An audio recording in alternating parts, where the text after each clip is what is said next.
Εάν είσαι από τους ανθρώπους που σπαταλάς άσκοπα τα χρήματά σου, μείνε μέχρι το τέλος, γιατί σου έχω την λύση. Κατανοώ απόλυτα τους ανθρώπους που μου λένε ότι δεν έχουν την οικονομική δυνατότητα να ασφαλίσουν όλα όσα θα ήθελαν. Γι' αυτό και περιορίζονται μόνο σε ορισμένα πράγματα.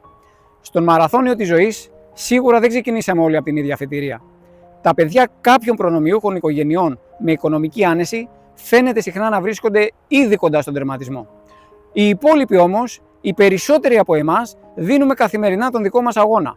Όχι απαραίτητα για να φτάσουμε στον τερματισμό, αλλά για να καταφέρουμε να διανύσουμε τα πρώτα σημαντικά μέτρα της διαδρομής. Έχω παρατηρήσει όμως και κάτι ακόμα. Πολλοί άνθρωποι που δεν είναι πλούσιοι, αλλά έχουν μια σχετική οικονομική άνεση, έχουν κακές συνήθειες. Ξοδεύουν συνεχώς τα χρήματά τους σε πράγματα που δεν είναι πραγματικά απαραίτητα και χρήσιμα. Κάθε χρόνο νέο κινητό, νέο λάπτοπ, κάθε καινούργια έκδοση του PlayStation, διάφορες περίεργες ηλεκτρονικές συσκευές.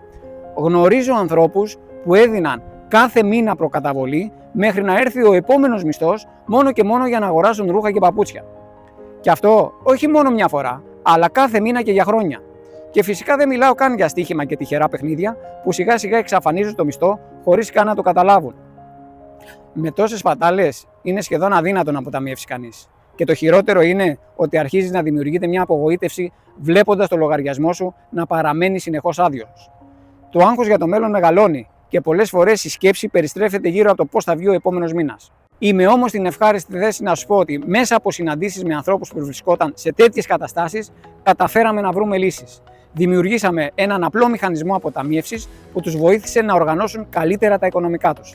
Σήμερα πλέον αντιμετωπίζουν το μέλλον με περισσότερη αισιοδοξία και μεγαλύτερη ασφάλεια.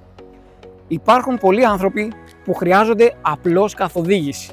Κάποιον να τους βοηθήσει να δουν τις μερικές καθημερινές σπατάλες και να τους δείξει πώς μπορούν να μπουν σε ένα σύστημα που θα τους επιτρέψει να αποταμιεύουν. Το σημαντικό όμως είναι να τους εξηγήσει σωστά τη διαδικασία, ώστε να την κατανοήσουν, να την υιοθετήσουν και τελικά να την κάνουν δική τους.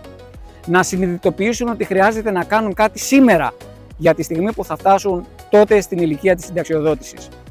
Φανταστείτε τι χαρά θα έπαιρνε ένας συνταξιούχος εάν κάποιος τους έλεγε ότι από σήμερα θα λαμβάνεις άλλα 300 ευρώ κάθε μήνα στη σύνταξή σου. Για να μπορέσει όμως να συμβεί αυτό, πρέπει να ξεκινήσει σήμερα, όχι αύριο.